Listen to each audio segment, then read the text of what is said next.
So what we will look at in this session is some key definitions again, some learning objectives, why we need social listening, how to conduct social listening, what is integrated analysis and why it is important. We'll take a look at some of the examples from the field. We will take a look again at the three truths and best practices. We'll talk about navigating different operating environments. And again, we'll leave you with some references and resources. The next slide, please. So what is our learning objective today?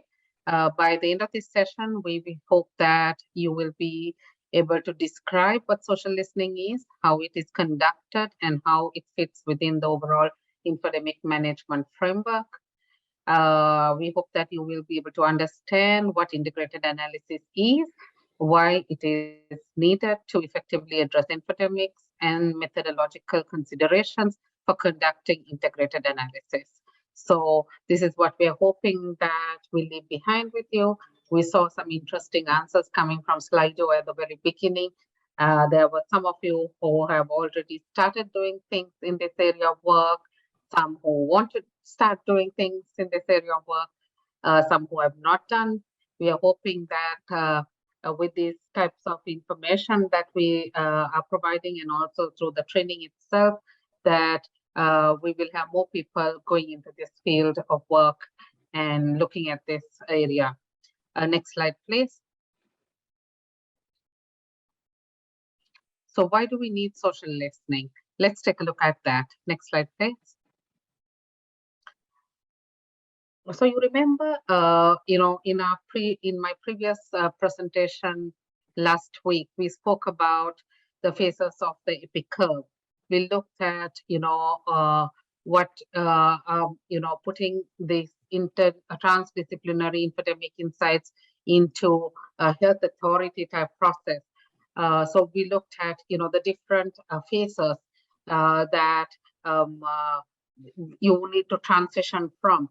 So what we're looking at here is during the initial prepare and monitor phase, what happens?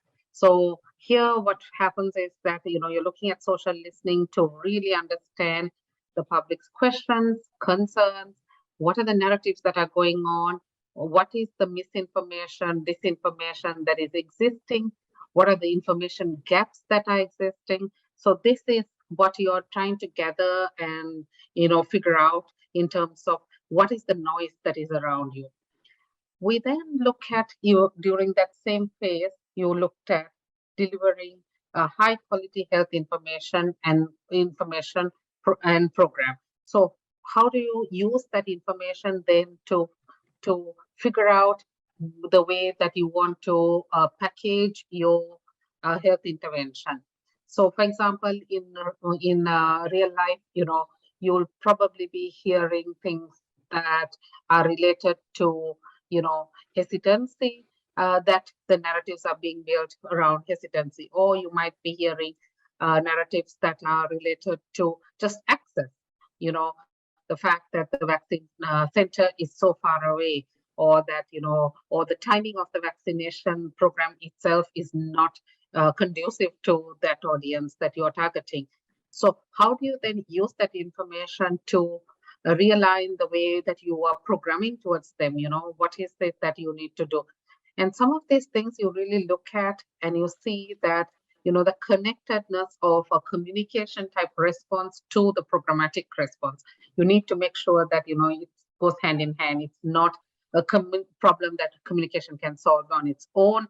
Neither is it a problem that the program can solve on its own, and that is very important to keep in mind. So what happens in the next phase where you're looking at detecting and intervening? So you're intervening through, designing implementation. You're looking at, how do you evaluate whether your interventions are working?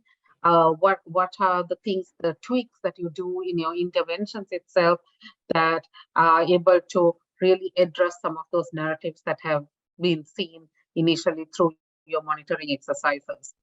Then what happens after that? You're looking at promoting and supporting resilience, promoting healthy behaviors, or promoting healthy or community engagement initiatives. So these are something that you're looking at these different things that are this way. You're looking at how do you build the capacity of your audience to identify misinformation, for example. That is how you're going to build community resilience towards misinformation. So what are the things that you need to do at that time?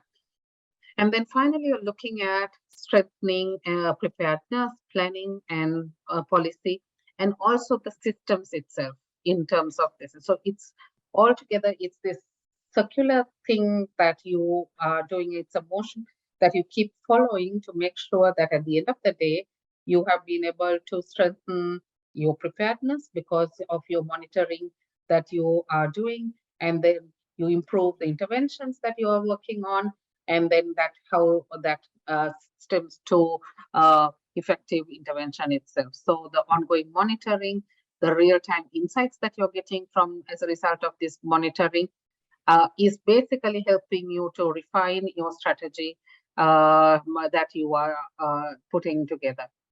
Next slide, please.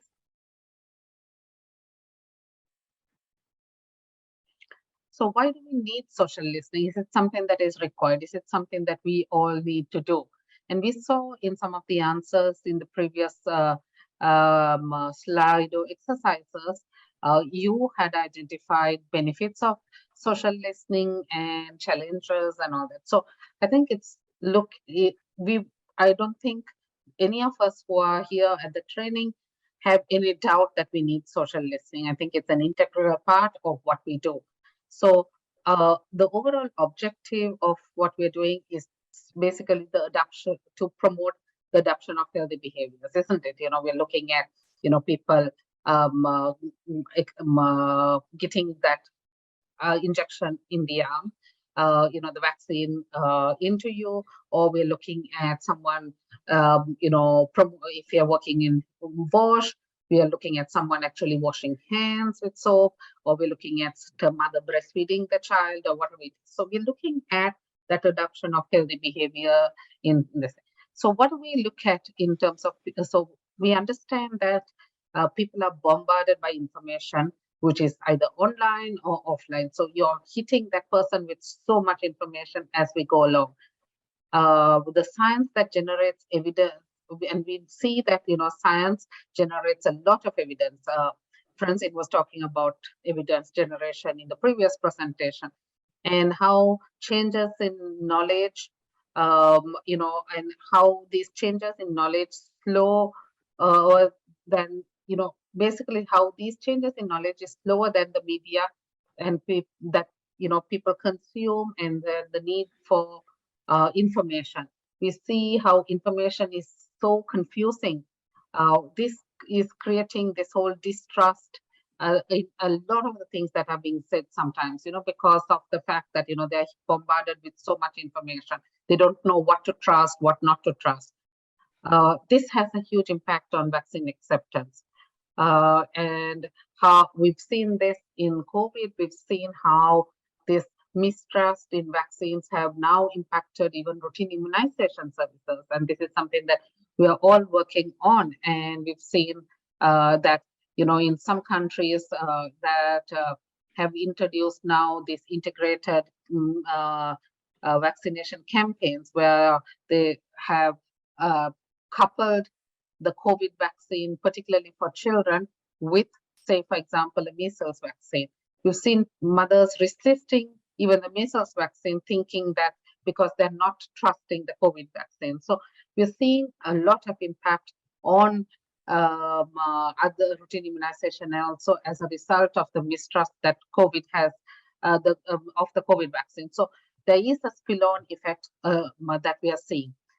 Social listening helps us to understand questions, concerns, information voids, misinformation in a population on a topic in order to design adequate intervention. So what it does is it helps us to understand what's going on, what are people thinking, what are people doing, what are people saying about this particular information, or what do they not know about this issue?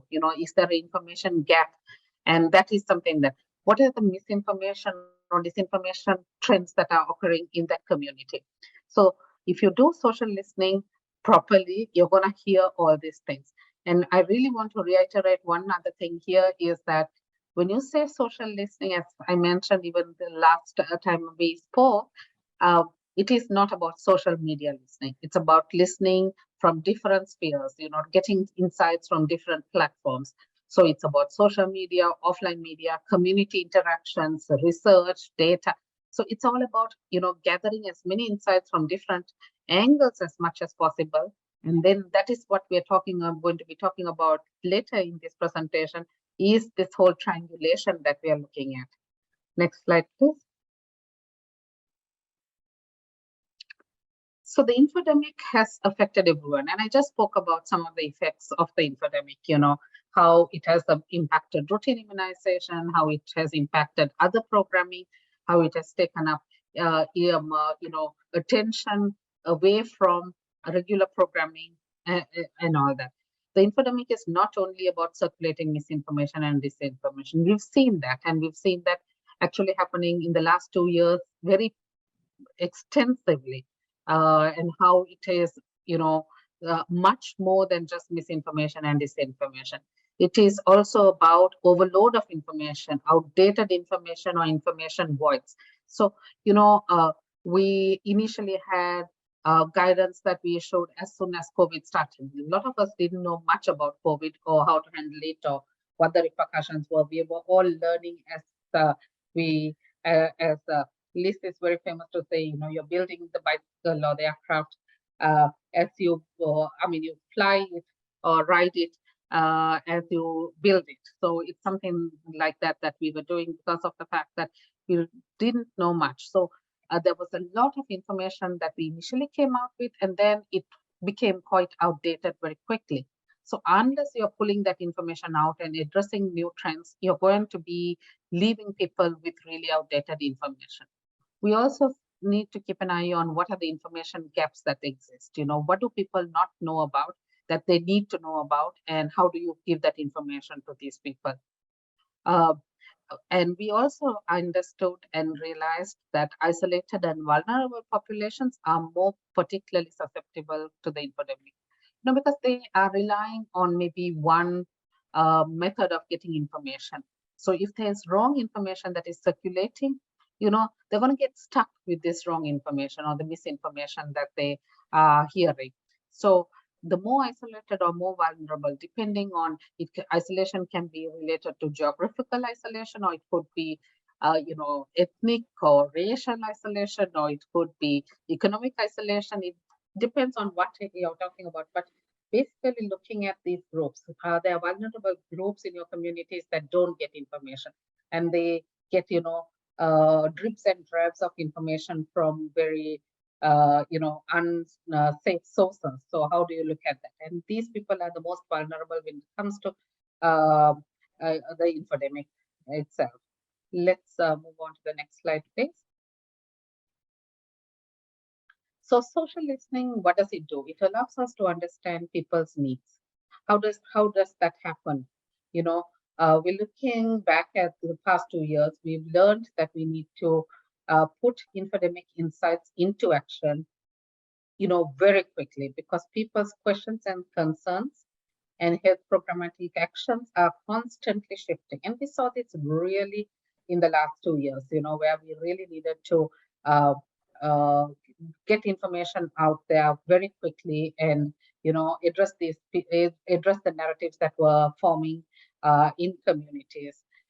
We've learned also that, one of the other things that we're saying, it's not only, and this again we'll see later on in this presentation, is that it's not about just creating this beautiful infodemic report, but what happens after that? What do you do with it? How do you act on the insights that you have identified and analyzed? What happens to those insights? So it's all about taking it forward in that sense. So next slide, please.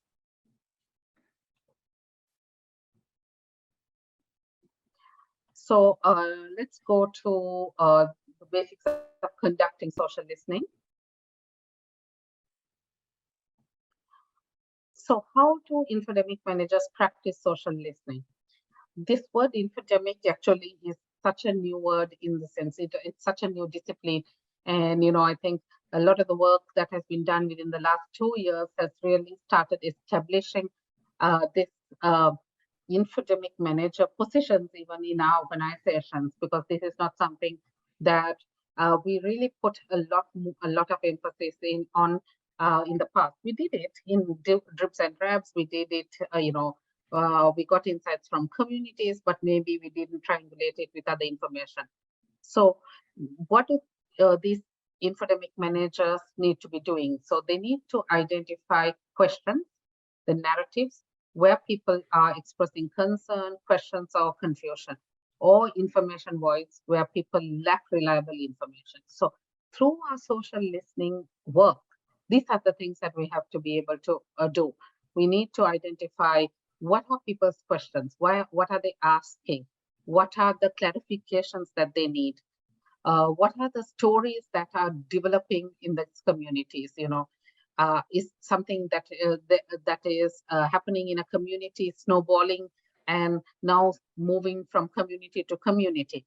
You remember in our previous presentation, we spoke about how people drank alcohol or people drank herbal remedies, thinking that that's going to help them avoid COVID, and how these things that started small suddenly became such a big thing.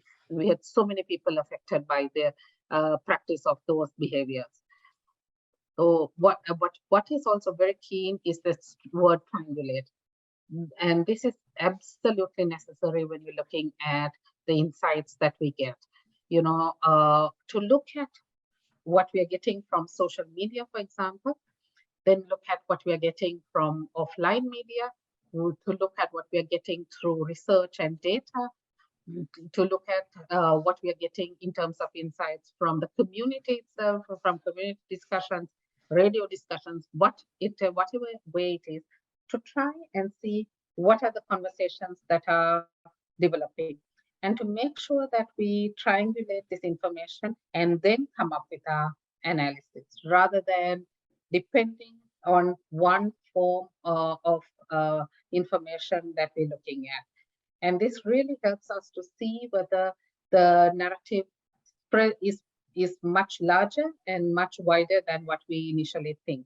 So if you see something on social media, and if it's not triangulated with other information, it is you are dealing with half the problem only. Next slide, please. So identifying and acting on information voids is very important. We see, particularly for issues that are new and which people are hearing about for the first time, there's going to be a lot of information voids. And it's extremely important that these voids are addressed, in terms of priority, in terms of, looking at what are the conversations that are happening. UNICEF is working with a couple of organizations to develop, we are working also already in some of the countries to establish a social listening mechanism. It's called the Vaccine Demand Observatory. I'm not sure whether you've heard too much, but there are a couple of slides at the end of this presentation, the extended presentation. So you'll see it on your LMS when you go in there. And one of the things that we're looking at there, and I think a lot of the other ways of looking at social listening, is a system of like a traffic light system. So we're looking at, things that are coded as red, basically are things that we have to address as an infodemic manager. We have to do it very quickly, because it can snowball into a big issue if we don't address it and nip it in the bud. There are things that are coded in yellow, for example, and those are things that we have to keep an eye on and watch out for to see which way it's heading. If it's heading towards red, then those are things that we have to also address immediately. There are some that are coded green, where we're looking at, okay, we don't need to address that right now. It's not going to be of too much concern. It's just two people talking about it right now, and with very little influence. So we're not going to put too much effort into that type of information or misinformation that we are seeing.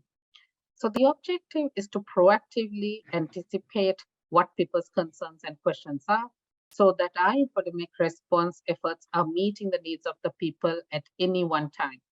So during the initial phase of even the COVID vaccine, I was working in a country office at that time. And one of the things that we were doing is, we were gathering insights and we were generating this wonderful report saying, people are saying this and people are worried about this and people are saying, they're scared about, wearing a mask or, it's not possible to social distance or whatever it is. But then that report was not going anywhere. So it was a beautiful set of information, but it was not going anywhere. So taking it to the next level is what is most important. Let's look at the next slide, please. You saw this slide in the previous presentation as well.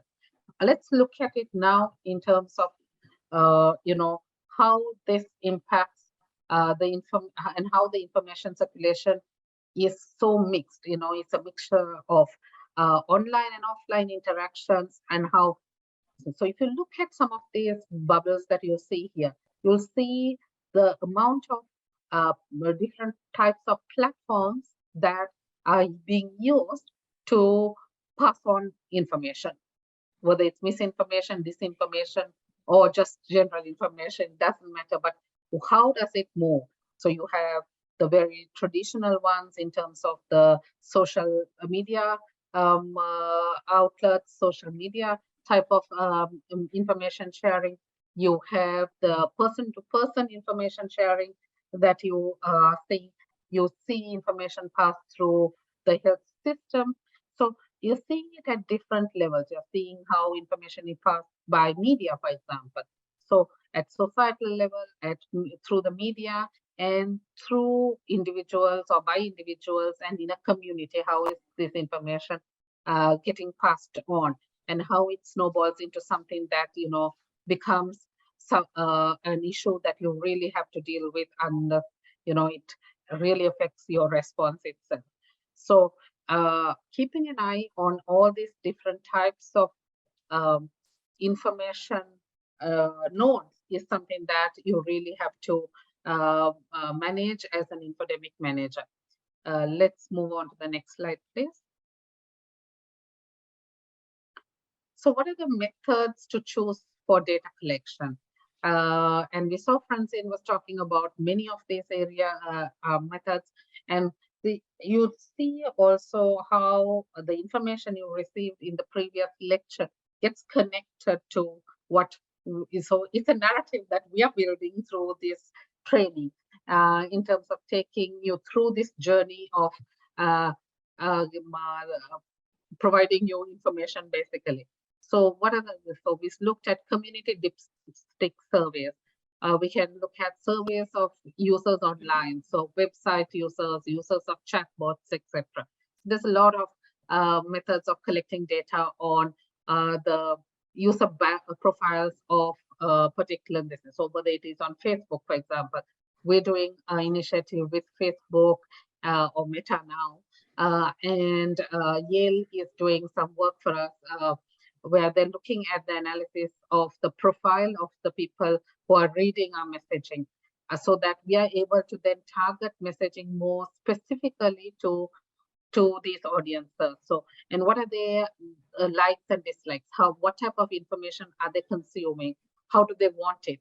Who do they trust in terms of the messengers, so that we can use them to pass on these messages? So there's a lot of information you can get on for online users and offline users.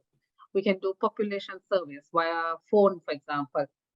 We've been doing community rapid assessments using IVR technology in many countries now, where we're looking at, doing it on it's a time series analysis. So you do it in different times of the response, but you're administering a same questionnaire through mobile phone technology, and you're getting information very quickly.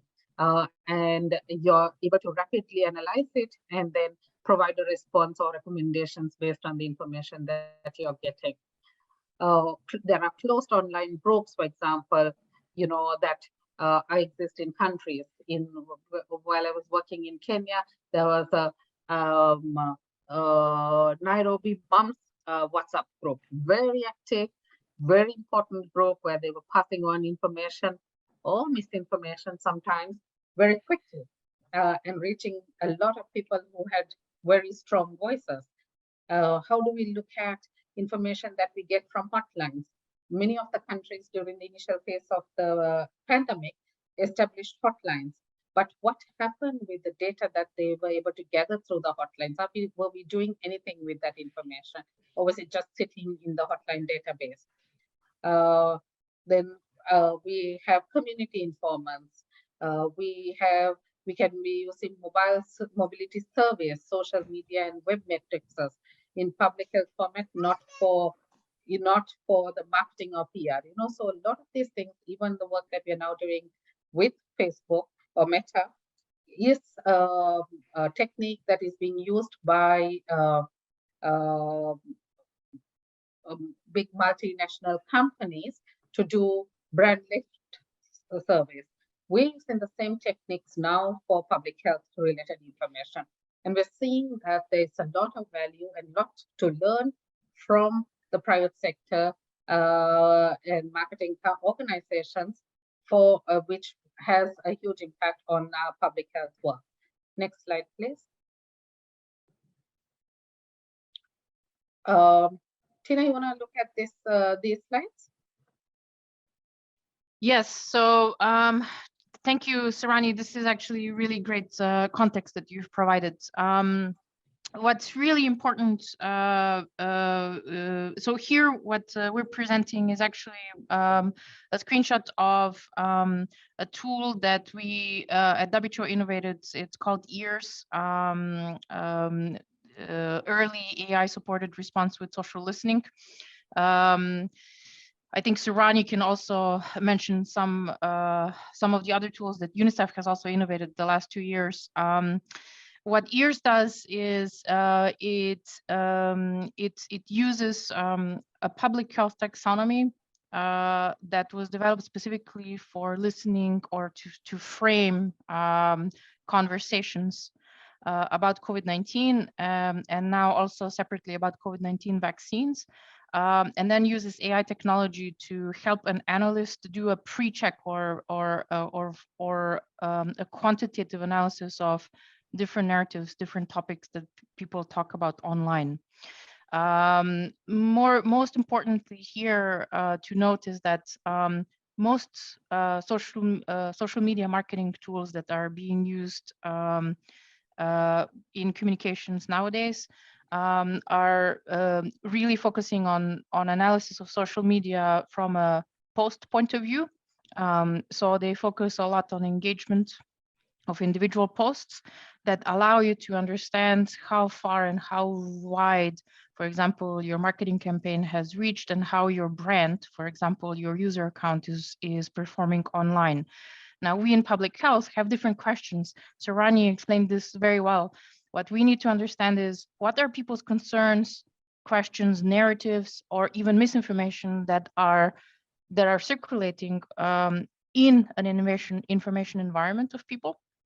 And then we need to use that and integrated analysis techniques to then understand, well, how do we quickly and in a relevant way provide information about questions, worried concerns to groups of people that are experiencing this. So AI tools are a part of this. It's really important that we use systematic and public health oriented tools to help us. So this is an example of innovation that has come through the COVID-19 response, where social media analysis was and AI tools were used for informing public health response. UNICEF has developed also actually in an analysis pipeline that Surani can talk further about, where also different online analysis using AI is then combined with other types of offline analytics in order to produce recommendations for action for rapid response. We at WHO have used ears in different regions, actually in different countries, to analyze narratives online. And it's one of the data sources that we also use on a weekly basis to produce infodemic insights, reports, and recommendations. I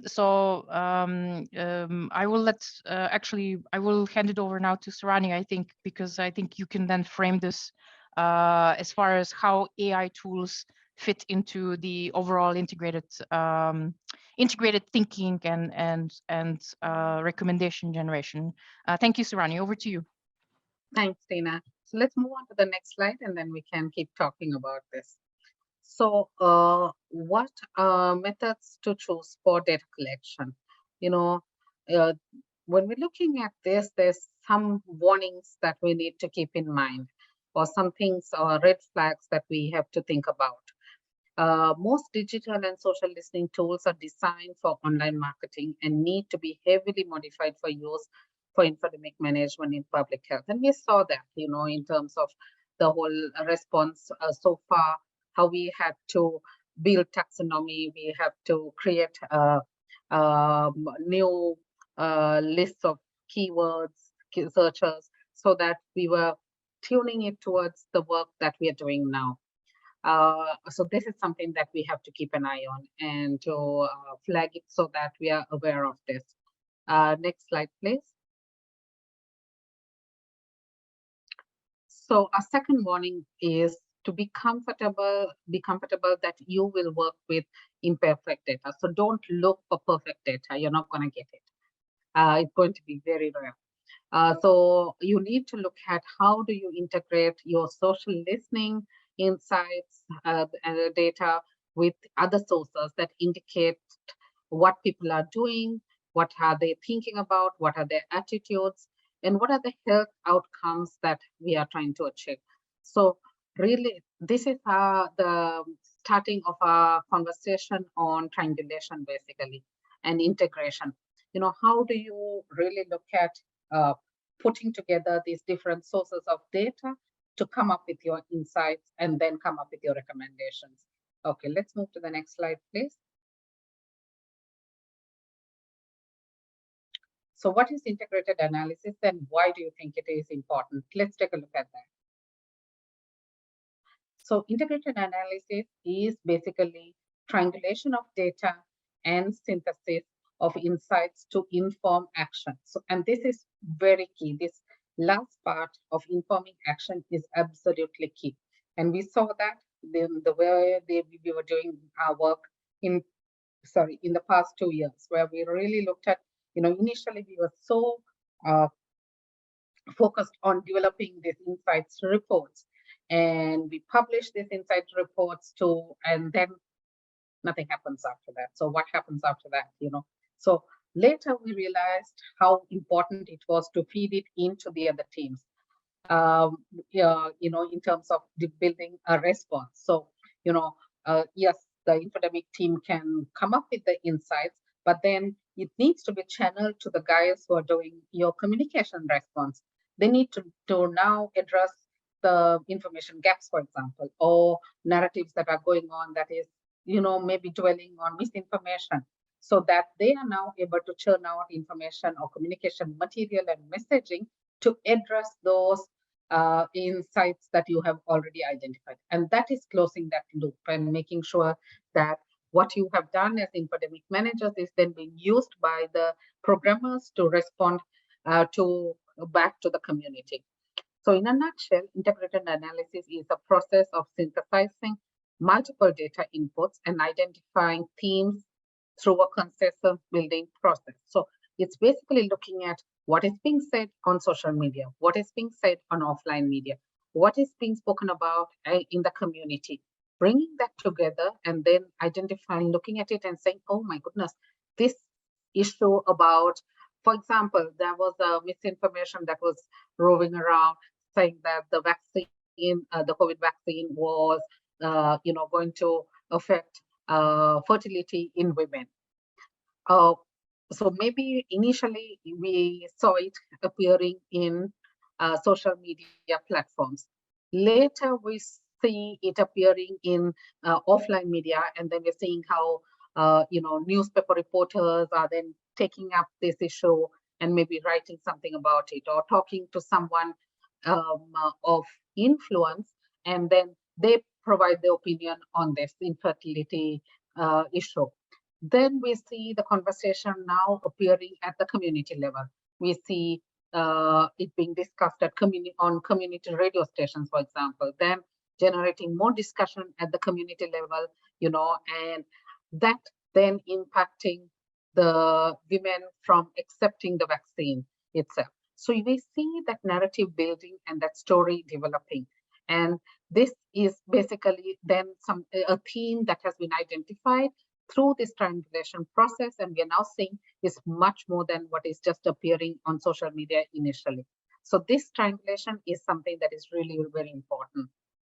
Its overarching goal is to produce actionable insights that are grounded on data as much as possible to guide intervention development. And this is what I was saying earlier. So what happens with these insights now? You found an insight, a trend, a theme about how the COVID vaccine was impacting fertility. What do you do with that information? So now you have triangulated that information and then it's in a beautiful report. So what do you do with that beautiful report? So that needs to then be channeled to your programmers who are then developing the programmatic response. Whether it's a communication response, then how do you how do they develop communication, messaging and material that addresses this issue? What do they need to say? So now through this triangulation and this reporting mechanism, you are now providing them with actionable guidance on what needs to be done with this information. And then you keep monitoring and keep seeing whether the narrative has changed. To better understand integrated analysis, we need to discuss why it is important for successful infodemic management. And I think this is what we are discussing right now in terms of, why is it so important for us to triangulate information, and how does that impact the way we work at a country level? Next slide, please. So digital social listening has inherent limitations and should not be the only source of data. And this is something that I've been saying, everyone else who has come in before me has been saying to you who are in this training as well, is that we really can't put eggs in one basket. We can't only think about what is being said on social media and then develop a response based on that. Because there is inherent problems about limitations when it comes to social listening, if you're looking at it only from the digital perspective. Most digital social listening tools were designed for online marketing and need to be modified for use in infodemic management. So we spoke about that earlier. So that is one of the limitations. Most of the time, only data that are publicly available on select social media platforms are collected, because you really need to dig into different platforms to be able to get the deeper insights. Otherwise, you're just skimming the surface. There is a tendency to rely on a magic dashboard without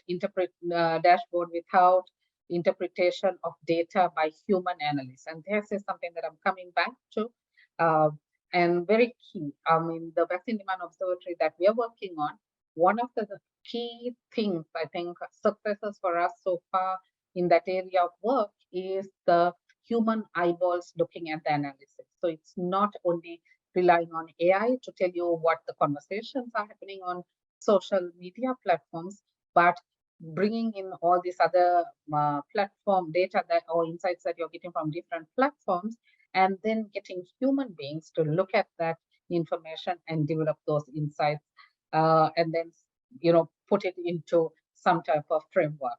Next slide, please.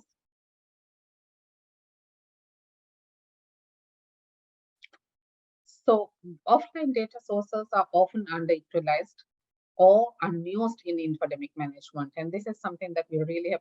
The word infodemic sometimes infers that, it's more to do with this digital platforms, but it's very important for you to make sure that you don't get stuck on the digital side only, that there's so much conversation happening offline that is something that we really need to keep an eye on.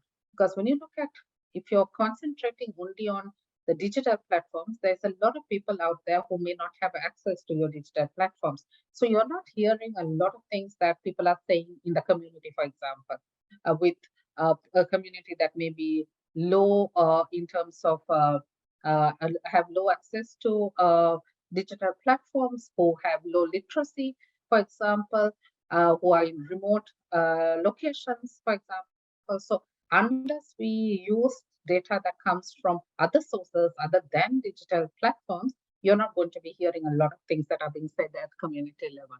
So there's a common misconception that I am only involved looking at online information environment, leading to the exclusion of other important data inputs, as I was saying just now. Even if online offline data are considered, there's a tendency to rely on knowledge, attitudes, and practice surveys, which are, as we was, very rightly looked at when you all did your Slido exercise earlier and through Francis' lecture as well. They could be expensive, they're time consuming and resource intensive. They're cross-sectional and not allow does not allow suitable for prolonged it's not suitable for prolonged emergencies, and you're not able to track people's changes in behaviors and attitudes over a period of time. So some of these things that we were doing, like the rapid community assessments, the CRA, community rapid assessments, and time series analysis, we were able to see during a short period of time whether people were changing their behavior, their attitudes, and their knowledge levels. So administering a similar questionnaire over a period of time, and we did it very quickly in most of the countries that intersected the CRAs also, is like, every 2 months or every 1.5 months or every 3 months, because you were able to get insights very quickly as well. So looking at different methods of collecting these insights, it's very important. Not, again, if I may reuse the word, putting your eggs in one basket. Next slide, please. If you can click again, please. So to overcome these limitations, we need to start thinking more broadly about data inputs and the domains. So let's look at what the data inputs or the collection methods are. We could be looking at community dipstick surveys, community listening sessions or town halls, hotlines, call logs, mobility data, key informant interviews, surveys of users online, so like the chatbot users. We are looking at the observation of closed online groups, web matrices, the social media posts and engagement. I mean, that could be much, much more than this.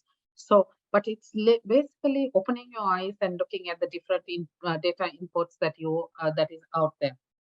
The domains and questions to explore. Basically, what are we trying to find? Where are the information gaps? How is official guidance being shared, discussed, interpreted, or remixed? How are people behaving or signaling related recommended or basically practicing the recommended behavior? What and why are people confused, anxious, or angry, or happy? What do people know? What do people not know? So I mean, that could be many questions that you them, but really knowing what your research questions are is very important. Let's look at the next question, please. Next slide. So if you look at, these are like, the stages of analysis that you would do. As we said earlier, we had a huge number of different domains of data sources. I'm not going to go through that list, but these are things that we spoke about earlier. So whether it's individual and community sentiments or social behavior insights, So you'll have all these different types of data sources that are available. What is key is that you look at each of these data sources and you develop your analysis plan for each of the data sources. And then you have this plan, which then will give you basically the intelligence that is required. And this is basically with each of these analysis plans will give you some intelligence as a result of the plan that you have created. And when you put these different data sources together, and then looking at the different intelligence, or maybe even the same intelligence that you're getting from the different sources, this is where you're doing your integrated analysis, which will then give you your insights, basically. So this basically the data to insights to the recommendations is what we're trying to achieve this model in terms of, how do you look at your data analysis and coming up with those recommendations. So there's another team in your sphere of workforce that is able to then put those recommendations into action. Let's look at the next slide, please.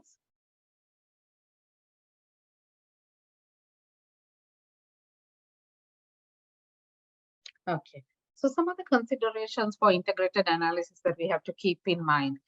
We need to think broadly about existing data sources that may be available to you in your working environment.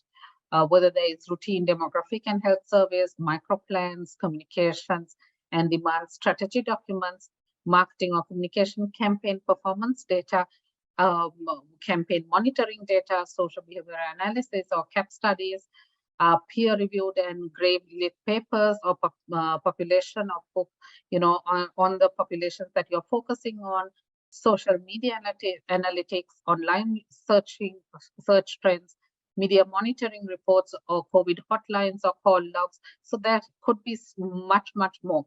So we're looking at all these things, and making sure that nothing drops through the cracks. What is existing? Doing a landscape type of analysis in your country or wherever you are working, and then really looking at what are the existing data sources. What can you use then to, triangulate information? Where are you going to get this information from? And sometimes you don't need to look very far. It might be already available. So how do you use that to then come up with your recommendations? Next slide, please.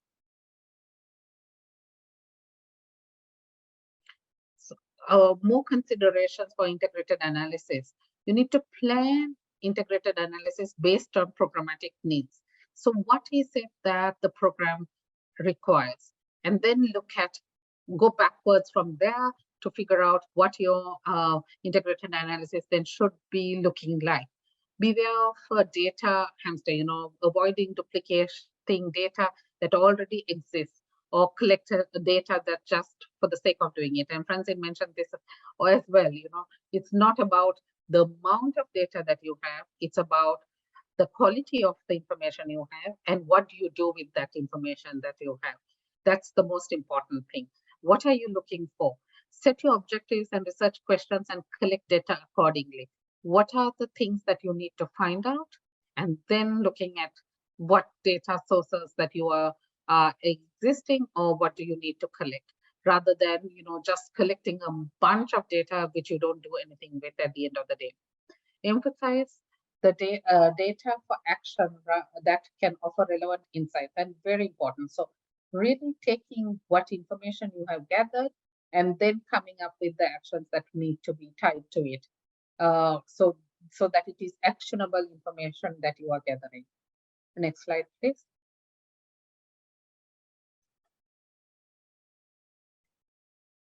So more things that you need to keep in mind. Diversify data inputs as much as possible according to your objectives. So explore as many data sources as possible as long as they are relevant to your research questions. And of course, your capacity for the team. So if you have the bicycle version, you figure out what data sources you want to analyze. If you have the 4x4 version, you then add on a few more data sources. Or if you have the luxury vehicle, which we all wish that we had, then you know what you need to do. So to be able to, really build that source catalog as you walk through that response. Be aware of the limitations of each of the data sources. So be aware of what each of the sources that you're picking in terms of the strengths and weaknesses of that data source itself. If possible, assign team members to specific data sources to track and monitor regularly and develop a standard way of doing it. So it's not about, today you're looking at a CAP study and then you forget about it, or today you're looking at one CRA or a community rapid assessment or a time series analysis, and then you forget about it the next day. But then how do you look at, making sure that you keep an eye on this rapid assessment or time series analysis, and then see what the changing trend is. So you need to make sure that you have someone looking at that same source for a while, so that you're building a narrative on that source itself. Next slide, please. So theme identification and triangulation. Let's look at that. So established methods for qualitative data analysis, including different techniques to identify themes. So repetition, themes that come up again and again across our data input. So like, for example, the fertility and COVID vaccine issue, we saw it popping up initially in social media groups.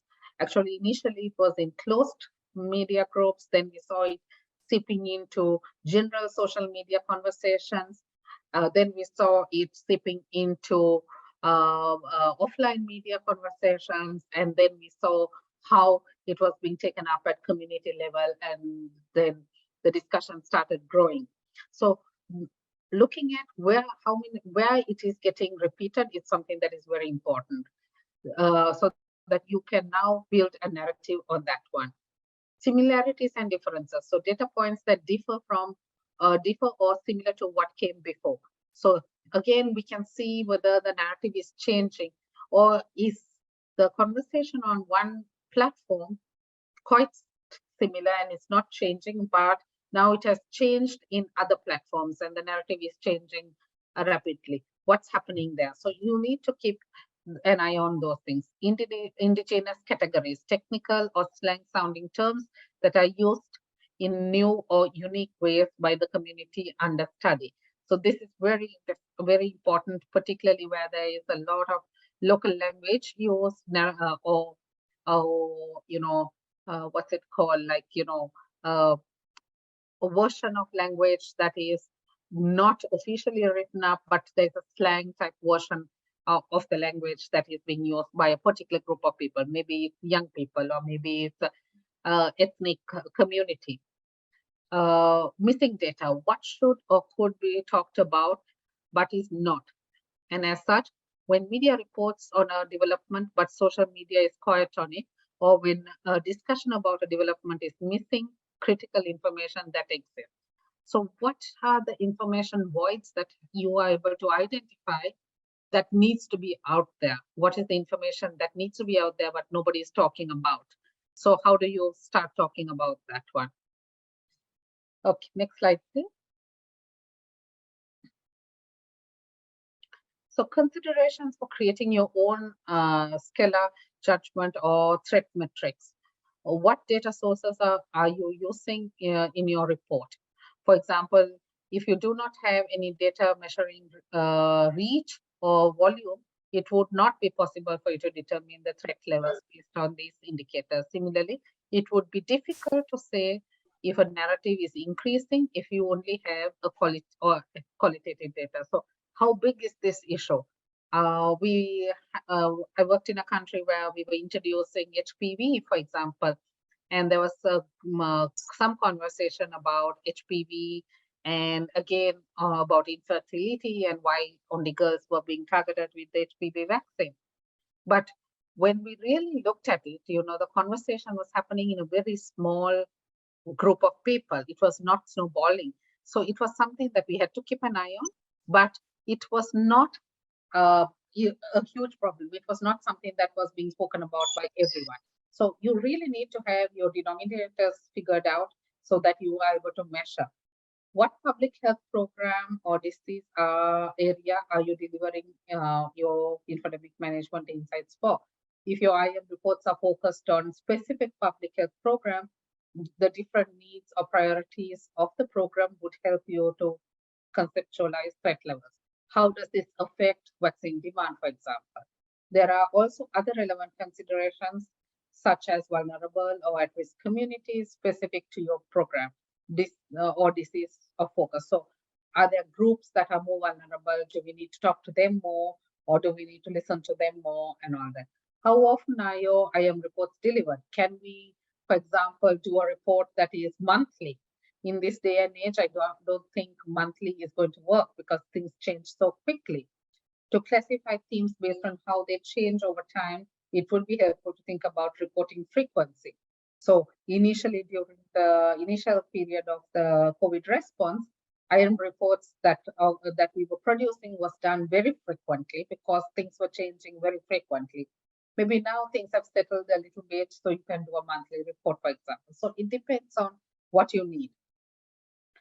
How does your categorization or classification help generate recommendations for your next steps? To make your threat metrics system as useful as possible, it is helpful to think about how each category in your metrics can inform what you recommend to the audience of your report. So maybe the audience of your report is the health advisory committee in your countries, or it could be the risk communication committee in your company or in your country. So how do you make it more useful for them? You know, how do they then act on the recommendations that you are providing? For example, what does one need to do differently to address a stable and medium risk narrative compared to an increasing narrative that is high risk? What do your communication focal points in your response mechanism need to do if there's a huge issue that you have now identified through your analysis? Next slide, please. So these are some of the examples from the field again. Tina, you want to come in quickly to talk very quickly about the CDC and the WHO examples? Yes. So basically, these two examples that we prepared are the outputs from this type of methodological process, rigorous process of analyzing different data sources, having a systematic way of integrating the insights together, and identifying themes, potential information voids, and then recommendations. Here's one example. I recommend you also take a look at it on the CDC website. This is something that has been produced by the Infodemic Insights unit that CDC established during COVID-19 response that was focusing on analyzing narratives related to COVID-19 vaccines. Please take a look because and also subscribe to them on their website. You will see also the methodology there. What's important here is that this is a really great example of looking at a variety of data sources that the National Health Authority has available in order to do the integrated analysis, really understand where the information needs, worries, concerns, questions, and information voids are in specific populations so that they can address them better. Next slides, please.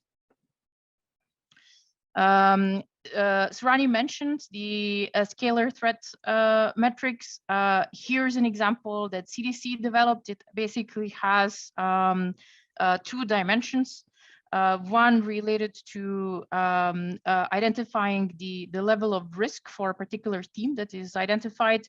And then the second consideration is whether this theme is, how has it changed over time? Now, you will actually see, you will hear actually from Chris Vogeli, who is leading the immunization insights team at CDC later on during the exercise, and you'll actually go through this a little bit. But why are the scalar matrices important? Because in order to be able to rapidly respond to the most relevant and to the themes and the identified narratives that need to be addressed with the highest potential impact, public health impact, we need to put the data and the insights that we have identified into context. And this can be done through what kind of infodemic risk these pose, so how much harm they could cause to a particular population, or in general to, for example, vaccine hesitancy. And the context of this narrative, Surani also explained, is very key in a sense of putting the narrative in the context of volume and also in the context of evolution over time. Next slide, please. The second example that we prepared for you is also from how we at WHO use this at global and regional level. So we use this to inform also our own risk communication and infodemic management response, not only for COVID-19, but now this was very quickly adapted also to monkeypox outbreak that is currently ongoing. And it can be repurposed also for other VPDs, respiratory pathogen outbreaks, etc. Actually, you will see here very similar approach, where a variety of different data sources are integrated together. Insights are integrated together into recommendations based on a threat metrics as well. Surani is very well pointed out that the most important thing about all of these reports and insight reports is that the recommendations are pointing to immediate action, something that can be done. And for example, we at our team in WHO is responsible for generating these infodemic insights reports for COVID-19 and monkeypox, and being able to then work together with the programmatic team, with the programmatic response, with the clinical response, infection prevention and control, with the health operations in general, etc., public health social measures team. It's important that all of the insights that we generate as infodemic management, this feeds it as an additional consideration when other teams are considering updates or new health guidance development or other types of response going forward. I will stop here. Surani, over to you. I think next is going back into the lecture. Kelly, next slide. Yeah, sorry. This is also just a summary. It's very similar to what you saw in the CDC example in the threat metrics analysis. Why is it important to consider whether a narrative is emerging, whether it has been persistent or whether it's re-emerging? Because that actually also gives you an insight whether your communications and other infodemic response has been successful or not. So if something is persistent, it means that whatever we've done until now hasn't actually worked, and one needs to actually understand why. Why haven't we been effective? If it's re-emerging, we need to understand what actually changed, so that the population, that communities, at-risk groups, for example, have a re-emerging concern. And then, of course, the emerging one is exactly what Surani was also pointing out. These are the types of narratives that if we catch quickly, we actually can much more effectively respond to people's concerns, worries, questions. And that also is an extremely, it's a much more proactive method, responding before there would be any misinformation that would flood the conversations in the communities on these particular topics. Now I think it's over to Surani. Next slide, please. Yes. So let's look at the three truths in addressing social listening and integrated analysis in the field. So some of the guiding principles that we want to leave with the practitioners is social listening is a process, not an end.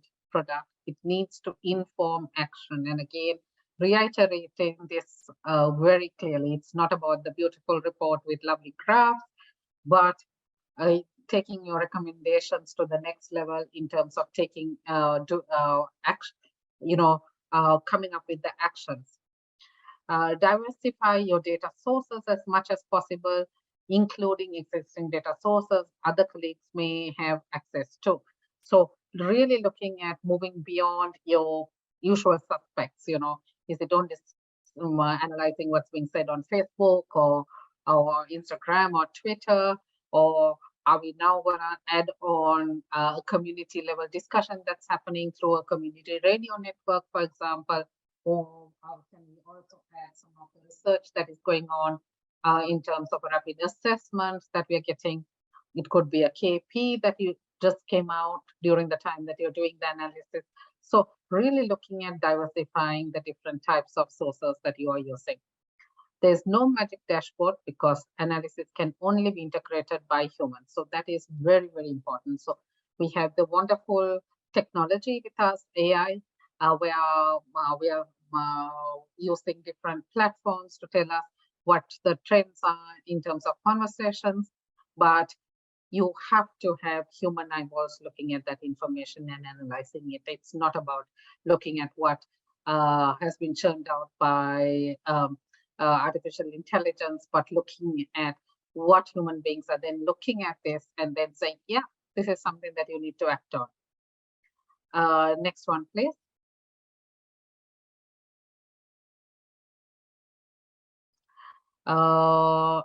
Yes, so some of the tools, guidance that I used is to start with an analysis plan that's based on programmatic needs.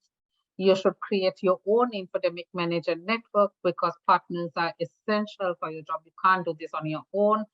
Consider creating your own risk scalar judgment or theme categorization metrics to streamline your process of generating recommendations. So it's not something that is ad hoc, but it is planned. You need to have that analysis plan, which you then work on. Let's move to the next slide, please.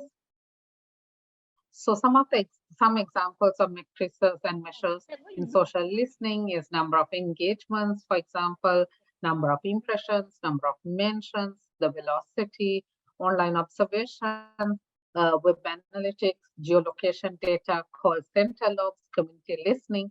So it can go on and on. These are just some of the examples. So, but really looking at making sure that you've included as much as possible in terms of the capacity you have in your team. Next slide, please. Okay, so let's go to the analogy of the bicycle and then see what we need to look at if we have the basic. So try to focus on utilizing existing data sources. Don't try to, come up with new data sources. Focusing on understanding the most vulnerable populations. Leverage partners and their data sources where possible.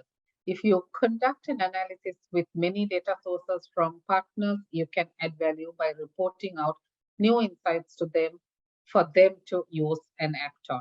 So this is the bare minimum in terms of what you, if you have a little more in terms of resources, whether it's human beings or financial resources, work on to add more data sources, especially those with better access to vulnerable populations. So there are some data sources that are looking at very affluent populations, but there are some that may give you insights from a rural community.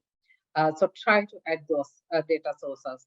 Set up an IM team with dedicated staff for social listening. Example, analysts focused on specific data sources. Actively work to create demand for insights for these products. So it's not about only creating the insights reports, but your communication people should be waiting for you to give this report. Like, where is the report for this week? What have you found out? What are the insights? What are the trends? What are people talking about? So you really have to market your IM report so that people are waiting for this report so that they can generate their programmatic response. And that is where that you are also establishing the importance of IM in this whole response. And that's the way you're going to get more resources to work within your team to add more robust IM reports. So it's a vicious cycle that you need to feed the beast basically, so that you can keep getting more resources to end up with your luxury vehicle basically. Develop new data sources where you have limited availability. Consider investing in routine data sources and in representative data collection. So to make sure that you have information coming from different audience groups, so you diversify your data source. Regularly assess the needs of insights report stakeholders in insights products and modify accordingly. So you really need to keep talking to your customers basically of the insight report, and then figure out, are you giving them what they need? What do they need? Is there something that is missing from your report that you need to tweak so that they're able to better act on? Is there a gap in your report that you're not fulfilling, which is hindering the response, the programmatic response? So you really need to keep talking to your customer who's using your insight report. Work with the communications and program staff to develop improved messages and actions based on the social listening insights. So the linkage between you and the communication people is very important. Next slide, please. So these are some of the key resources that are available.